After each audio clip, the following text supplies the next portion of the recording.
ಗಾಂಧಿ ಅವರು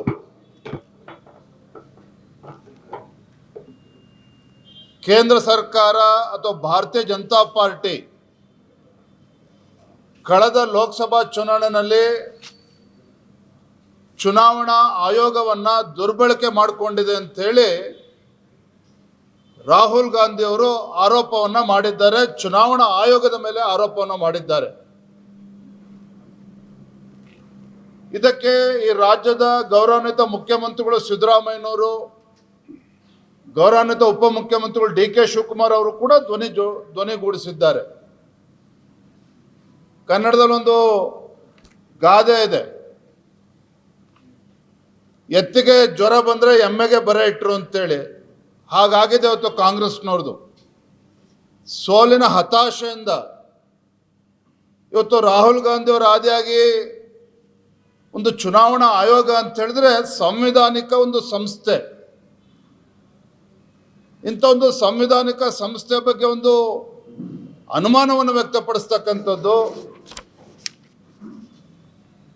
ಇದು ಆ ಚುನಾವಣಾ ಆಯೋಗವನ್ನು ಅಪಮಾನ ಮಾಡ್ತಕ್ಕಂಥದ್ದು ಅಷ್ಟೇ ಅಲ್ಲ, ಪ್ರಜಾಪ್ರಭುತ್ವ ವಿರೋಧಿ ನಡೆಯೂ ಕೂಡ ಹೌದು.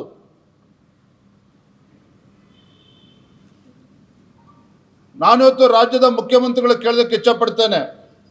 ರಾಹುಲ್ ಗಾಂಧಿ ಅವರು ಹೇಳಿರ್ತಕ್ಕಂಥದ್ದು ಸರಿ ಇದೆ ಅಂತೇಳಿ ಸಿದ್ದರಾಮಯ್ಯನವರು ಹೇಳಿದ್ದಾರೆ.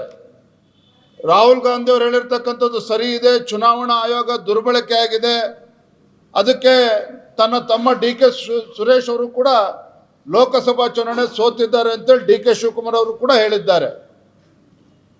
ನಾನು ರಾಜ್ಯದ ಮುಖ್ಯಮಂತ್ರಿಗಳಿಗೆ DK ಶಿವಕುಮಾರ್ ಅವರಿಗೆ ನಾನು ಇವತ್ತು ಆಗ್ರಹ ಮಾಡ್ತೇನೆ, ರಾಜ್ಯದ ಜನರ ಕ್ಷಮೆನ ಕೇಳಬೇಕು ನೀವು.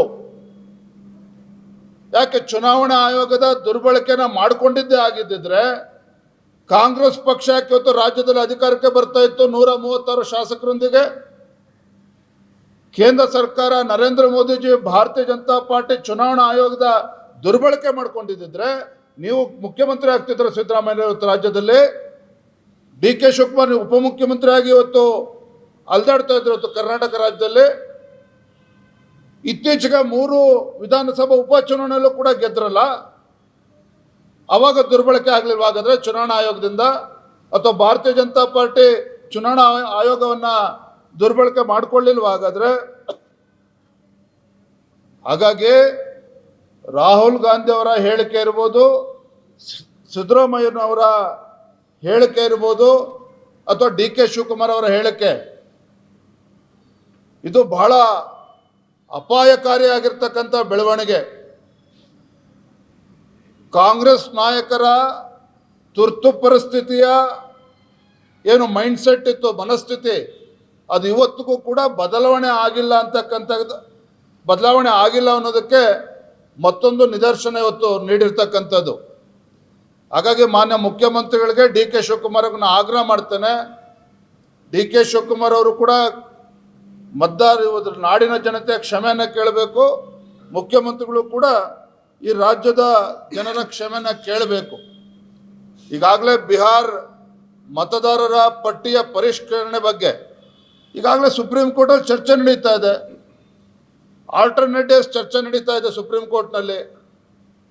ಇಂಥ ಸಂದರ್ಭದಲ್ಲಿ ಏನಾರು ಹೇಳಿಕೆಗಳನ್ನು ಕೊಡೋದಿದ್ರೆ ಸುಪ್ರೀಂ ಕೋರ್ಟ್ನಲ್ಲಿ ಹೇಳಿಕೆ ಕೊಡಲಿ. ಅದನ್ನು ಬಿಟ್ಬಿಟ್ಟು ಚುನಾವಣಾ ಆಯೋಗವನ್ನು ಪ್ರಶ್ನೆ ಮಾಡ್ತಕ್ಕಂಥದ್ದು, ಅನುಮಾನಾಸ್ಪದವಾಗಿ ನೋಡ್ತಕ್ಕಂಥದ್ದು ಇವ್ರು ಯಾರಿಗೂ ಕೂಡ ಶೋಭೆ ತರುವಂಥದ್ದಲ್ಲ.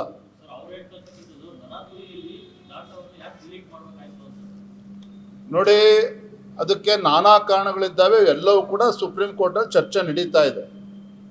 ಇವತ್ತು ಎದ್ದಿರ್ತಕ್ಕಂಥ ಪ್ರಶ್ನೆ, ರಾಹುಲ್ ಗಾಂಧಿ ಅವರು, ಸಿದ್ದರಾಮಯ್ಯನವರು, DK ಶಿವಕುಮಾರ್ ಅವರು ಏನಿವತ್ತು ಸಾಂವಿಧಾನಿಕ ಸಂಸ್ಥೆಗಳನ್ನು ಪ್ರಶ್ನೆ ಮಾಡೋದ್ರ ಮುಖೇನ ಒಂದು ರೀತಿ ಜನರಿಗೇನು ವಿಶ್ವಾಸ ಇಟ್ಟಿರ್ತಕ್ಕಂಥ ಸಂಸ್ಥೆ ಬಗ್ಗೆನೂ ಕೂಡ ಕೊಡ್ಲಿಪಿಟ್ಟನ್ನು ಕೊಡ್ತಕ್ಕಂಥ ಕೆಲಸವರೇನು ಮಾಡ್ತಾ ಇದ್ದಾರೆ, ಇದು ಖಂಡಿತ ಸರಿಯಲ್ಲ.